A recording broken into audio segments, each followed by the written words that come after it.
So, Miss Betty, can you say your first and last name and spell it for us, please? Yes, Bettye Stull, Bettye Stull. And what was your maiden name? Patterson, And where are you from? Where were you born? for Wheeling, West Virginia. And what is your mother and father? Did you have any siblings? No, my parents died when I was an infant. Well, when I was 6 years old, my mother died, and my father died when I was 18 months old when my mother died, and I was 6 years old when my father died. So my grandparents reared my brother and myself. And where did you go to elementary school and middle Well, and all high? of that was in Wheeling, West Virginia. And I was in a public school, and then my high school years, I went to a Catholic school. It was the first time that they had opened up a school for African Americans because remember, at that time, there was segregation. So it was a wonderful experience. What do you remember most about your childhood in West Virginia? Oh, I just remember that we were happy. We were poor, but we were happy, and we had a wonderful community, and so many people lived on our street. You know, everyone from a coal miner to school teachers, a minister, and we even had a midget that lived on the street. So we came into contact with many people, and everyone looked out for one another, and that was just a wonderful upbringing to know that there were people in the neighborhood that were concerned about, children and people. And what did you aspire to be when you were a child? An artist. When I was in elementary school, I always did little set pieces for our plays, and I just loved art. And I had a teacher that always helped me and promoted me, and she always lifted my spirits, because it wasn't easy being not having parents. Although my parents were wonderful, my grandparents were wonderful, so I don't want to take anything away from them. But you always long to have a mother and a father, and so that was something that our teachers filled in the gap, and they were just wonderful additions to our extended family. Wonderful. After high school, what year did you graduate high school? Well, I came to Columbus, and when I was 17, and I lived in the neighborhood in the area on the east side. I lived on Atchison Street, which was 2 blocks from the Mount Vernon Avenue. You would have to pass the Macon Hotel to get to the avenue. So, and uh, I just want to talk about the neighborhood and all the wonderful things that was in our self-contained community. So when you were 17, you moved here. So did you graduate? Where did you I, graduate I from? graduated from Central. I went to Central because I had to work and go to school, and so I went to Central and then to St. Mary of the Springs, and excuse me, and then I began my career in working with the Columbus Recreation and Parks Department at Beatty Recreation Center. So I can talk with you about my experiences there and certainly about working in the community. Well, let's talk about that. So it all began with Beatty Recreation. Yes, Um, yes. so about what year would this be? In 1954, I began working at Beatty Recreation Center. And Beatty was the hub of the community. Uh, Poindexter certainly was attracted the younger children, and Beatty was for high school and adults. And so at that time, there were only 7 recreation centers in the city that the city owned. And Beatty was the center that attracted people from all over the city. And not only did we teach skills, but we taught character. We worked very closely with the schools because all the schools in the neighborhood were black and had black teachers. We knew that most of the children and the people that attended or that were participants at the recreation center. So it was just a wonderful time. And I would say that from 54 to the 60s that I worked at Beatty. And then I went on to work in several other recreation centers as a director and then a person in the arts. Wonderful. What would you say about in that time when you were working at Beatty, what was the Long Street environment? What was the businesses environment? Things around? Well, Mount Vernon Avenue was where the business section was and where there was everything. You had your theaters, you had a bank, you had a furniture store, you had a taxi service, and of course you had a lot of nightclubs, and so there was everything there that one would want or need, so you didn't have to go downtown for anything. What are some of the things that stand out to you around that time as far as the grocery stores and the environment, the other people? I know you've told me stories. Could you share a memory of any of the businesses that you may have encountered, or one that we should never forget? Well, there were so many. All of them were a very important part of our lives. From the East Market, similar to the North Market, to Carl Brown's Market and grocery store. We even had Brassfield's Bakery. We certainly had the Lincoln, the Pythian Theater, and we had 4 movie theaters, 2 on Mount Vernon Avenue and 2 on Long Street. So the hub of the business was on Mount Vernon Avenue. And at that time, Amos Lynch, who was the editor, manager of the Columbus Call-and-Post, well, there were 4 newspapers that he was the editor of. But anyway, Amos was very active in the community, and so we worked very closely with him, and there were a lot of wonderful programs, like we would have teen block parties.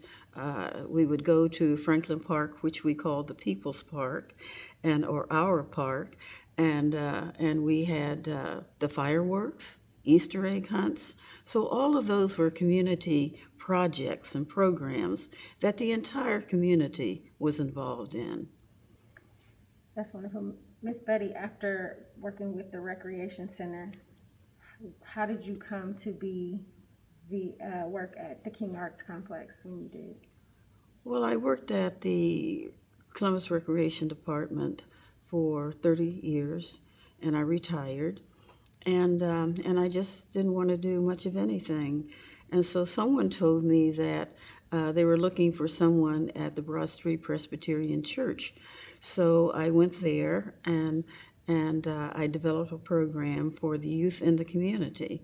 It's interesting because the church was considering moving because the neighborhood was changing, and the black youth in the community had just taken over the parking lot, and the church was concerned about this change. So that's why I went there and I developed the YES program, Youth Serving Society. And so it was a very wonderful program. And at the same time, I was working part-time at the King Arts Complex. And so the King Arts Complex invited me to come there. And so I went there as the Cultural Arts Director and established the Eliza Pierce Gallery. And And then, the rest is history. Absolutely. Tell me about your time at King Arts. What year was this when you started? I went there in 89, in 89. And, uh, and there weren't any programs. Aminah Robinson was working with the complex, and we decided to convert the rooms into uh, uh, 2 rooms into dance studios. Uh, we invited artists to work in studios on the second floor. Bing Davis from Dayton was one of our judges, and we had 5 artists that worked in the studios, and it was just a wonderful time. At the end of the year, they had to have an art exhibit, and we all worked together. We all worked together, and it was just an ideal situation. Later, Jerry Hammond, who was the president of City Council, uh, uh, enticed Barbara Nicholson to come to be the executive director. Now, Barbara was from Washington, where she worked in the mayor's cabinet, and uh, and she came with a lot of experience, and so we worked very closely together. And I like to say that we built that institution. Tell us about any memories you might have from the historic parade that would go down Mount Vernon Avenue. Well, parades were very important and very, uh, excuse me, and very prominent, in our community. Uh, you always think of parade in small cities, and Mount Vernon Avenue had that same kind of feeling.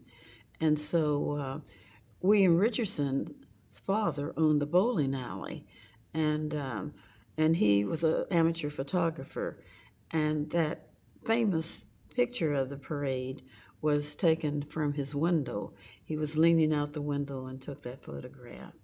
But there were a lot of fraternal organizations. You had the Eastern Stars for the women's part of the organization, and you just had a number of people that were in the parade. And Marvin, I can't think of his last name, but he was a drum major, and he could strut, and he was just incredible. And the parade was a long parade and started at 20th Street and went down to perhaps the King Arts Complex, and I guess it came back up the street. But almost everybody, the street was just lined with people watching the parade. And and my cousin happens to be in the photograph, along with Pepper, the artist. Her father is in that photograph. But the parade was very, very important, and uh, and that photograph is a very important one for our community. How did, back to your time at King Arts Complex, could you tell us about how the concerts and some of those programs that you spearheaded there at the King Arts Complex? When I think about the large breakfast that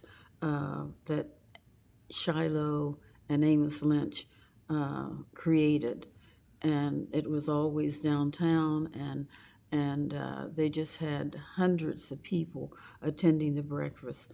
And Kojo, one of our community photographers, a famous photographer, took that photograph, and it became very, very, very famous.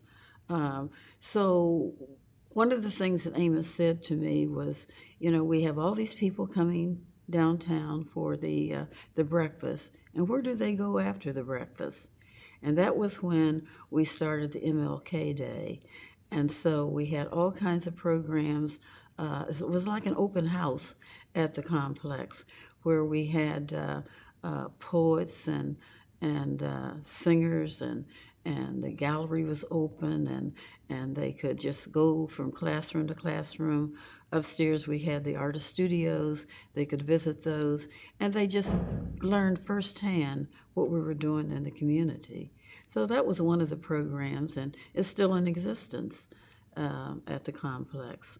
Um, and of course, the Elijah Pierce Gallery was launched, and we brought in national and international artists. But the most important thing was giving Columbus artists a venue to show their art. And so many of the artists in Columbus today, had their start at the King Arts Complex. I think of Queen Brooks, who graduated with her MFA, and I gave her a show at the complex. So, and I just can't remember right now of all the other activities that we had. Oh, I guess you asked me about the concerts in the outside in the Mamie Moore Park. They just started, on a very small scale, and it certainly grew to something that was just a part of the community event that everyone came to.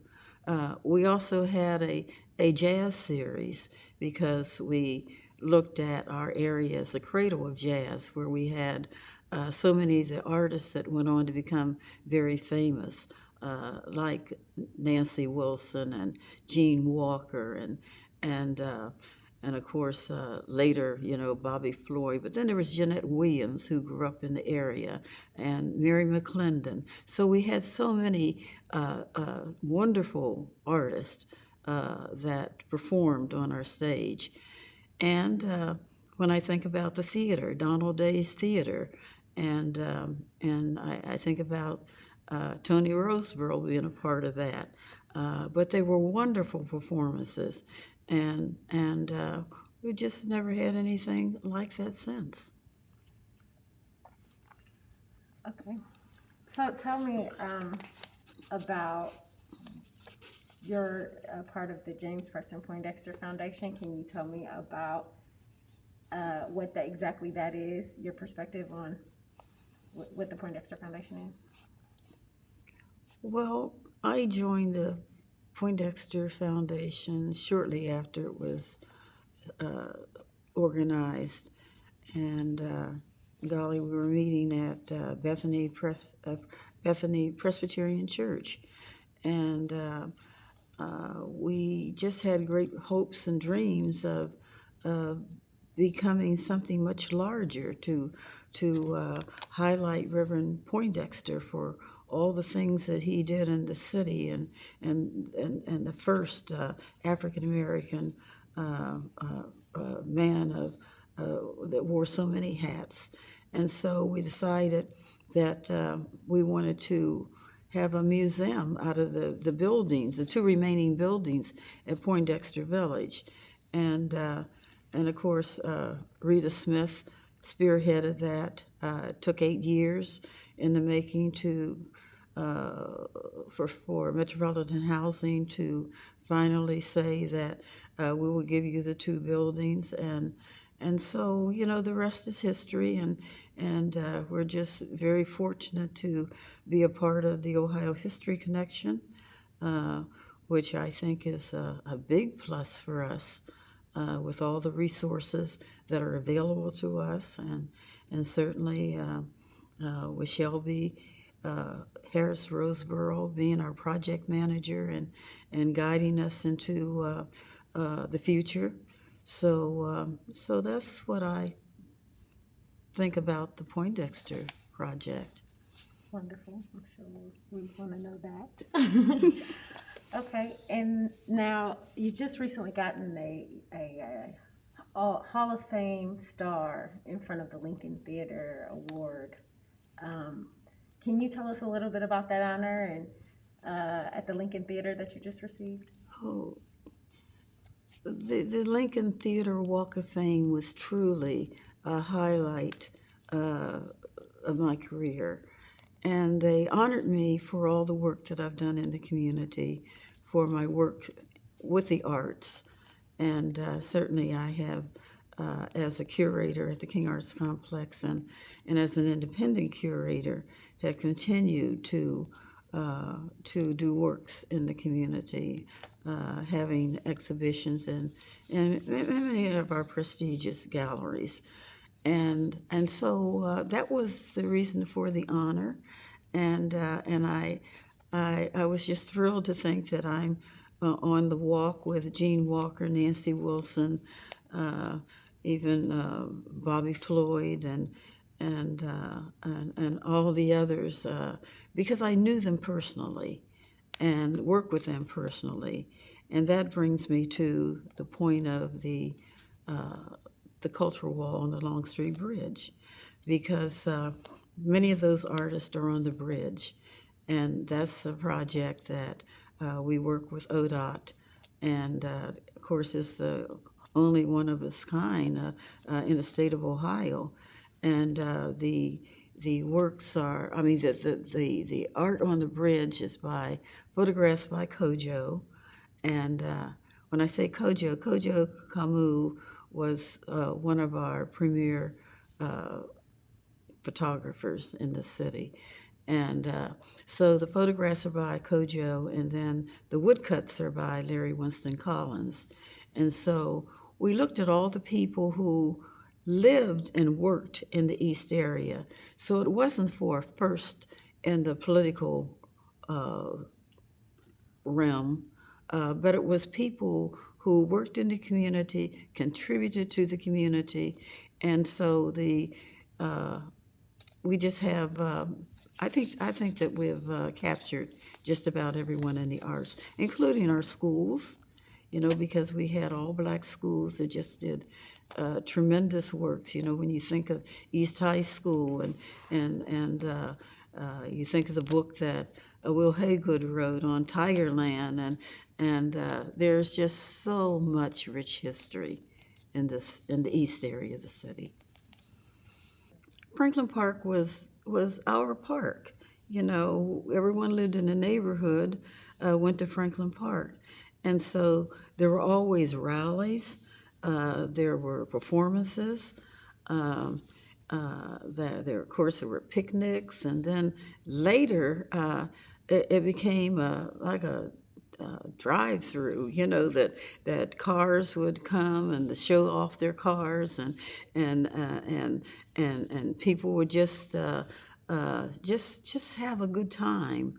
I remember that our recreation and parks department was in Franklin Park, was there at the shelter house, and I believe that one of the reasons why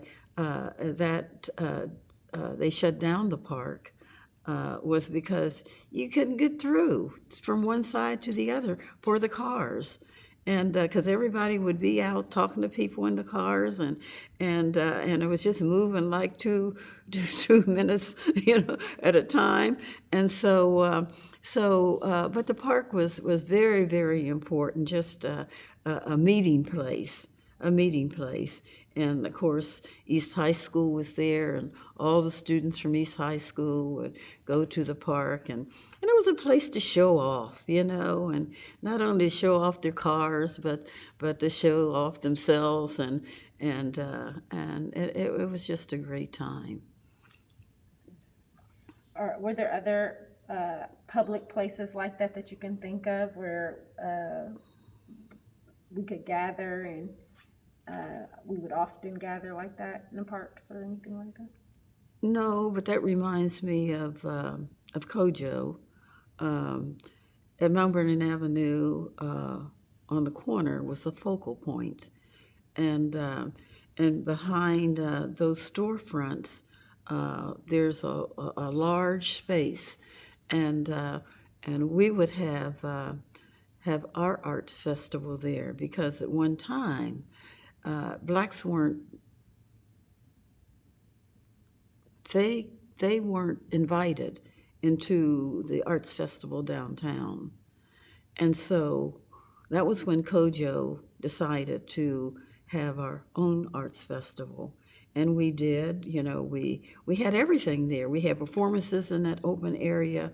We had artwork displayed on panels, and we had a large audience because the people came out from the apartment building in a high rise. They were sitting on their porches, and they could see, all the happenings that were going on.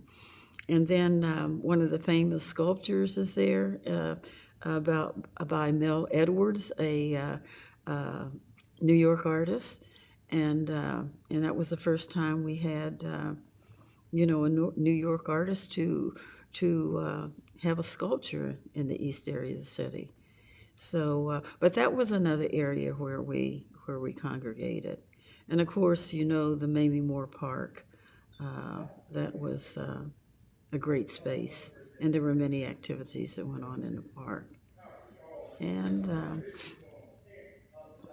I really can't think of anything else. I know that Juneteenth moved to Franklin Park, and we had wonderful activities there.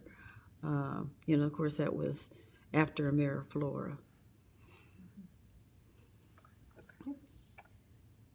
And you said that someone introduced Juneteenth to Columbus. Did you want to speak to that?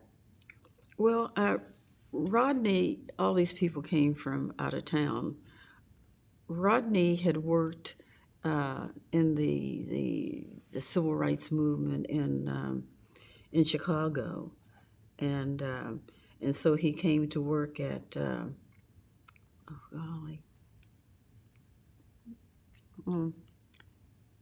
the settlement house that Lila Boykin ended up Neighborhood House. He came. He was the director of Neighborhood House. And so he talked about Juneteenth, and so that was when they organized a program. They even had a parade. They had a parade from there through the neighborhood, and then of course he left, and I think he went to Texas. But anyway, they carried on Juneteenth, and for a number of years it was at Franklin Park, and then the city took it over. It was downtown in Genoa Park, and then they just didn't happen anymore. The Novelty Food Bar on East Long Street was a favorite restaurant. Let's hear. Did you want to share more about that? Yes, Otto Beatty II. His father owned the Novelty Food Bar, and his father was also a member of the Cavaliers Clubhouse, the club rather, and he put up the money for the Cavaliers to build the clubhouse. But he had the Novelty Food Bar, which was a wonderful restaurant that on Sundays that after church that people would come to the Novelty Food Bar. We all marveled because they had a maitre d' that would meet you at the door and escort you to a table. Had linen tablecloths and flowers on the table, and it was a place where everyone knew everyone, and so it was just a great gathering place. And then, of course, late at night, after all the clubs had closed, then everyone would go to the Novelty Food Bar for breakfast, and that was a place where they would stay. And it reminds me that Jack and Benny's downtown at Broad and High was the same way, that people would go there for breakfast, and so it was always a great gathering place. Speaking of after the club, you mentioned after the club people would go there. What kind of clubs what was the club life like around then in that time? The club life was incredible. There was all kinds of clubs on Mount Vernon Avenue, but just off of Mount Vernon Avenue there was a Cadillac Club, and it was a very small club. But now when you look at it, you think it was larger than life, because everyone knew the barmaids. The barmaids knew everybody by name. The bandstand was high above the bar to the right. There was an artist that made the Merry Christmas Baby was a very famous record that he put out, and he would always come, at around Christmas time. But then there was Skirties on the corner of Mount Vernon uh, and and Mount Vernon Avenue. Across the street was the Cafe Society. Then down the street you had the Jamaica Club, and it had an upstairs and a downstairs. Downstairs was called the Pink Pussy Cat, but upstairs, Tom Page brought in every major R and blues singer in the country. Um, he brought in Aretha Franklin, uh, uh, uh, Marvin Gaye, Otis Redding, you name it. Every major entertainer played at the club. And then you had several other clubs down the street. Then you had the Trocadero, which was on the corner of St. Clair and Mount Vernon, where Stephanie Hightower is with her place. The Truck was a community gathering point where you had all the people who lived in that area of the city. And then, of course, you had the Macon. The Macon was a hotel, but they had a lounge, and it was well known for music in the lounge. Um, then, of course, the Barnetts own that, and Gail Barnett owns the Canna Bar. So she, has kept that family name in out front, and many of the people who patroned her were people that patronized her father and club.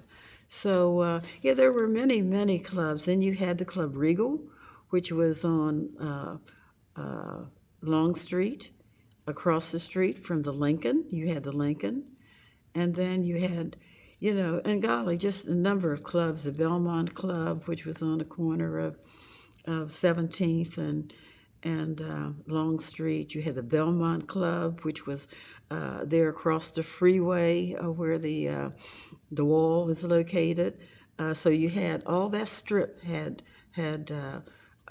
clubs and places of interest, and then you had people that had rooming houses. We talk about the Green Book, where African Americans could stay because they couldn't stay in other places. So you had musicians that stayed in several locations in the city. I also wanted to mention the Litchford Hotel, which was a black hotel, and also the St. Clair Hotel, which has now been converted into apartment buildings. But these are all black-owned businesses, And, oh golly, I could just name so many, the Chesapeake, which was an important club. But again, and as I think about all those buildings that were, or businesses, you had a furniture store, you had a shoe store, you had a clothing store, you had did I say a shoe store? You had a bank, dry cleaners, just everything that you would want. You just didn't have to leave our community. No. I know I skipped around a little. I was actually going to ask you, how did everyone know about, like, how was everyone connected? Was it through newspaper, radio? Oh, sure. The radio played an important role in our community. And again, we owe that to Amos Lynch. who was nicknamed the Godfather by the city of Columbus, because when it came to issues and programs and problems and concerns, they looked to Amos, and because he would put it in the newspaper, the things that need to be changed. And so again, I think I mentioned that he was editor of 5 different newspapers.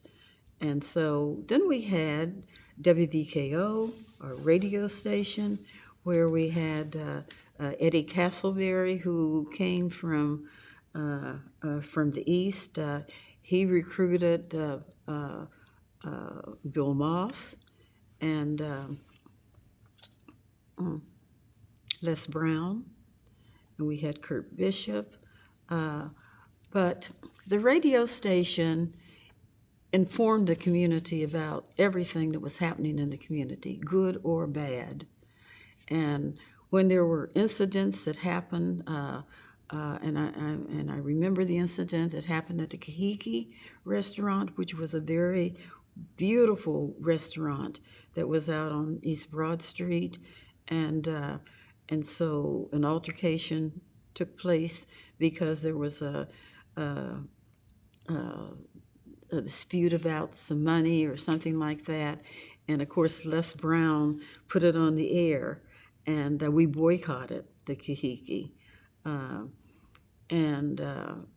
also remember the time when Dr. Allen, one of our important doctors, and I believe that he was also a Tuskegee Airman, but he went to Jack and Benny's again. That was a time when everybody, as I said, after the clubs closed or you went there, and somehow someone refused to serve him, and so he protested, and the police came in and they beat him. He and Dr. Preston were together. That's Trudy Preston. What's Trudy's last name now? Trudy. That's up at Ohio State. Bartley. Bartley. Trudy Barkley's father. He was he had an office on Mount Vernon across from Shiloh, and they were together. And the police came in, and they just beat them, and so they took them to jail, and of course here are 2 upstanding people in the community, and WBKO was right on that, and so okay, we're not even going to go into anything about police brutality, but that was something that certainly happened in the Black community, and I also remember when the Black police officers could only patrol in the Black community. Our first Black fire station is on the corner of 20th Street and Mount Vernon Avenue.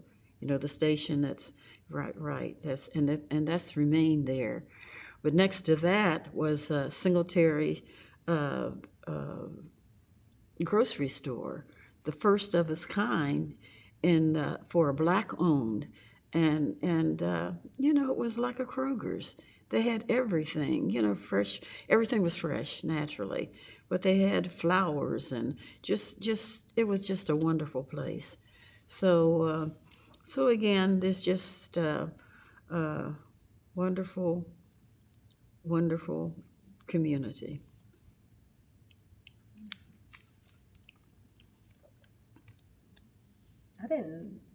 So we're in the World Guinness Book of Records for the electric slide? Yes. I just read that. Yes.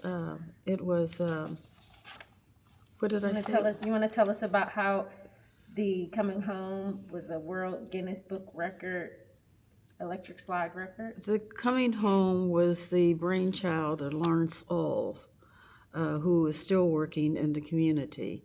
So he organized this event that started at uh, the Marble Gang, which is a very famous restaurant on Mount Vernon Avenue, and that was at 20th and Mount Vernon. And there were vendors and all the way down to the King Arts Complex on both sides of the street. And then one of the most important events was the electric slide, and that was a dance that was very popular at that time. And and so you had, I think, 6,000 people. What did I say? Didn't I say the number of people? 6,000. 6,000 people. Can you imagine 6,000 people on Mount Vernon Avenue, and they were dancing to Electric Slide all the way down from 20th Street to the King Arts Complex. And it's in the World Guinness Book of Records. Just so many things that happen on Mount Vernon, so many things.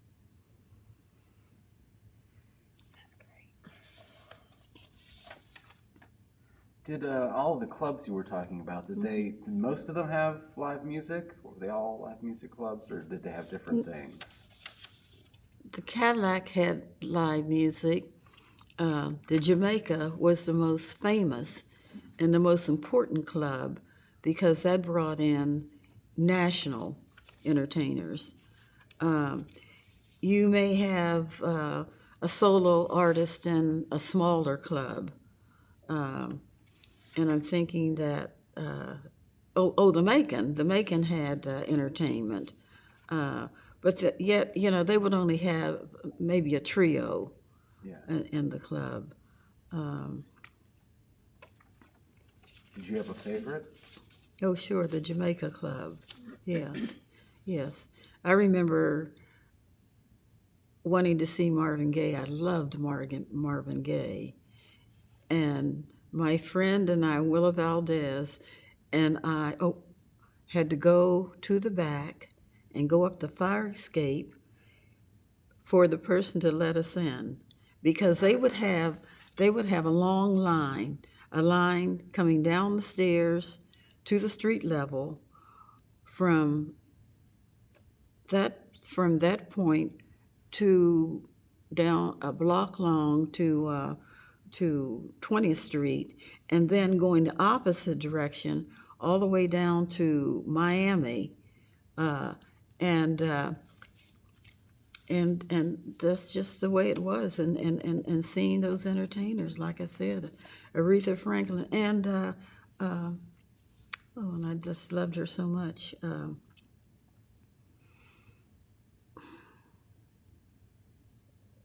Mind's a blank now. Ike and Tina Turner. I and the names have just slipped my memory now. But even getting back to the Pythian Theater, at one time that was a movie theater, and then later it was converted into performing arts theater. So they would have performances on the stage. There was an entertainer named Chuck Jackson who was famous. Another one was Jackie Wilson, and just so many people that performed on our stage. And as you know, that the Lincoln also held performances on their stage as well. All right, in the late 60s with the Interstate 71 coming through the neighborhood, I wonder what your perspective is on the residential changes that happened in the community. Well, when the freeway came to our neighborhood, it was devastating because we had everything in our neighborhood, as I stated before. We were just self-contained with all our businesses, our churches. So when it came to the neighborhood, it just demolished part of Mount Vernon Avenue, and so people who lived there moved to the suburbs, and and the whole area just changed. The economy changed, and although the five oldest black churches remained there, some of the churches moved, but the interesting thing is that when the people moved out of the community, then the churches began to not have large congregations. And so, but they have remained in the community, the five oldest churches. So you have St. Paul AME, you have Second Baptist, Shiloh, uh, Mount Vernon Avenue AME, and um, Union Grove, and Union Grove. And so one other important church in our community was Centenary. It was a Methodist church, which was on Long Street, and they demolished that. And so the community suffered greatly from the freeway coming through, and of course that's something that's happened throughout the country, that they always go through the black community. Okay. As far as the community you had surrounding you, Bettye Recreation and things, tell us about your experiences with the Maryland pool and the things over there. Sorry, yeah, tell me about that. Okay, the Maryland pool was the only swimming pool that the city owned. And it's interesting, it's in the black community. And so I remembered when we had swim meets, they came from all over the city to Maryland Pool until they built other swimming pools in the city. But there was also in that area the Bethune Center, and it was a place for young pregnant girls to go and to be advised and to have a place of comfort. Okay. I want to ask you about the 70s Ace Gallery. It was the first African American art exhibit space, Kojo, and a group of artists. Could you tell us about that? Kojo and Aminah went to school together. I think they were in the same class. And they were very, very close friends and remained close until her death. And Kojo had a photo gallery there on Long Street, across from the statue that you see of Elijah Pierce, and that used to be Elijah Pierce's barbershop before Columbus State tore down to make way for a parking center. And Kojo decided that there wasn't any place for artists to show their work. And so he opened up that space for artists to show their work. And among those artists was Elijah Pierce and Hawkins, William Hawkins, and later he formed a group called ACE, Art for Community Expression, and the museum and other places was acquainted with the works by African American artists, and then they began to open up, and the museum purchased Elijah Pierce's work.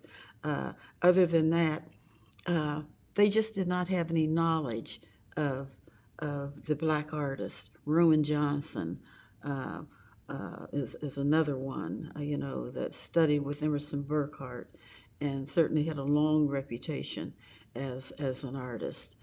And so Ace Gallery was formed with a number of artists, and so they began to do exhibitions. And eventually we moved to the Short North, and it was the second African American gallery. Ben Crumpler had the first one, and then Ace had the second gallery, and it went on for years until we just got tired and and things changed. I was on their board, and oh golly, it just had so many wonderful exhibits. But after that, uh, ACE never, the name lived on, and the programs lived on. So there were always exhibitions in different venues. And I would have ACE exhibitions at the King Arts Complex. And my very wonderful friend, Denny Griffith, who was the president of CCAD, who came out of the museum, and he had exhibitions of Kojos at CCAD. So we also, as a part of ACE, we sent artists to Africa, and Aminah Robinson was the first one that we sent. That was when her name was changed from Brenda Lynn to Aminah, and then we sent Charles Dillard, and then Larry Winston Collins. And so they were wonderful experiences that they had. And when they came back, they certainly shared their artwork, with the community. But of course, Aminah went on to become very famous, and the MacArthur Award recipient. And of course, I'm sure that everyone knows the history now of her house being changed into a destination point. Well, I'd like you to tell us now about your husband, the great artist, Robert Bob Stull, right? And Yes. his work, I know he was a part of ACE as well, right? And other big Ohio State things. So can you tell us what you want to share about your husband? Sure. When Bob graduated from Ohio State University, his undergrad and graduate degree, and he was a Fulbright Fellow. He became a Fulbright Fellow after working in New York. He worked at the Greenwich Pottery House, and he was awarded a 2-year in Tokyo, Japan. And he built his house and his studios, and he traveled a lot. But when he came back, he went to work at the University of Michigan, and there he was ran the graduate program in the ceramic department. And so then he came to Ohio State. Now, the only reason why he came to Ohio State is to marry me, because I was close to retirement, and it would be easier for him to relocate here rather than for me to go to Michigan. And so when he came here, he was a full professor, but he had to prove himself at Ohio State. And so he worked as an adjunct professor of Black Studies, and also he worked in the art department. Well, then he was promoted, or the provost invited him to be the chair of the art department, and of course it was a division of art at the time, and he felt that it should have departmental status as large as Ohio State is. But then he found out that there was very little they had on African American artists or their works. They didn't have any slides. They didn't have any information on African American artists. And so when he went to the department as the chair, he changed all of that. And he hired Black faculty. And of course, one of the names is very prominent is Fioris West, who he recruited to work at Ohio State. And Carlisle Johnson, who later became the chair of the department in Tennessee.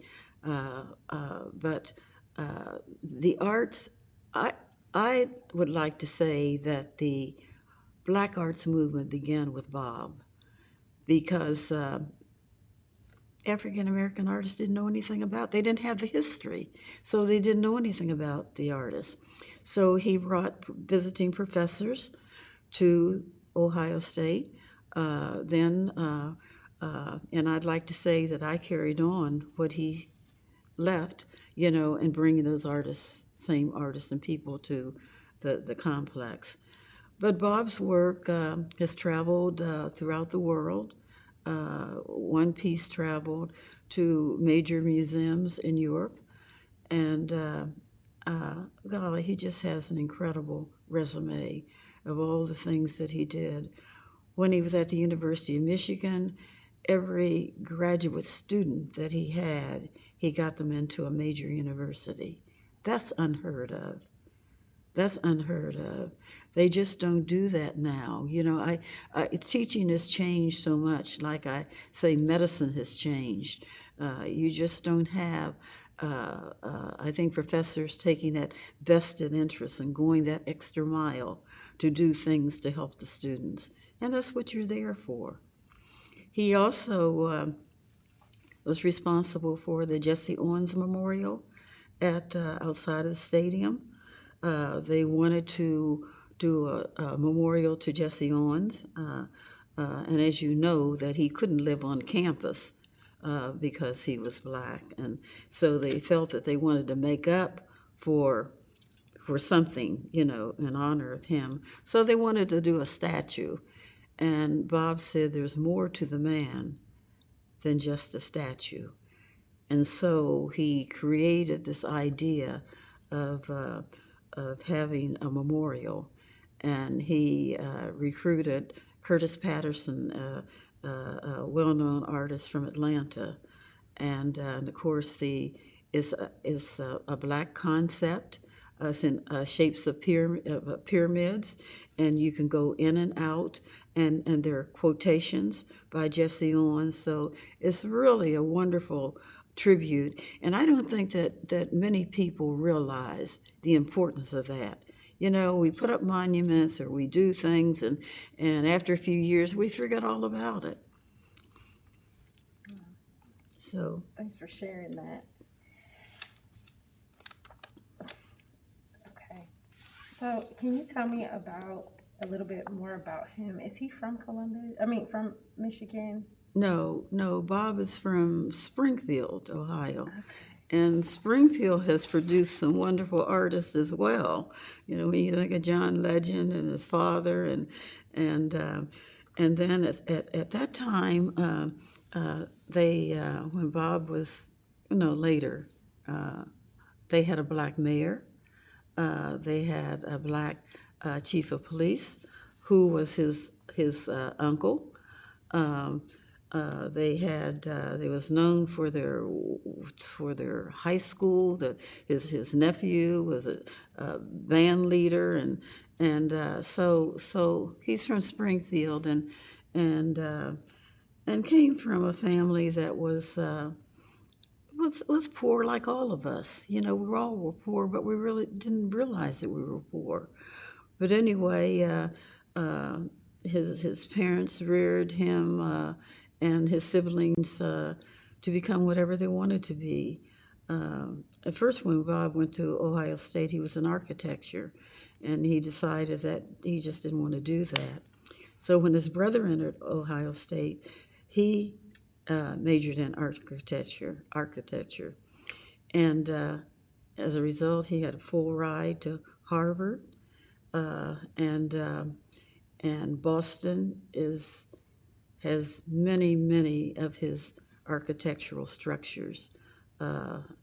Then he had a sister who became a doctor, medical doctor. She was the first black to graduate from Texas Southern, and she was later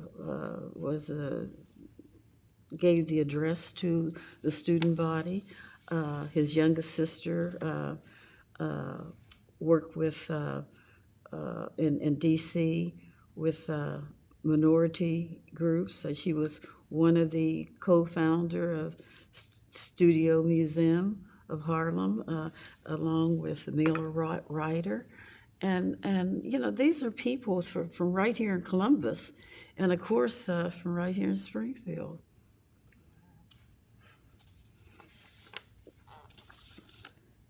So, you are still, just changing this, you're still doing curating shows. You're still at putting artists together. And you just celebrated a birthday.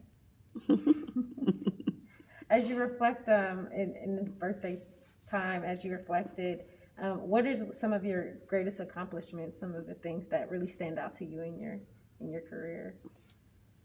Well, I think the best times when I worked in recreation and parks, to work with youth and to work with families, and to see them develop and become productive people and citizens in this country.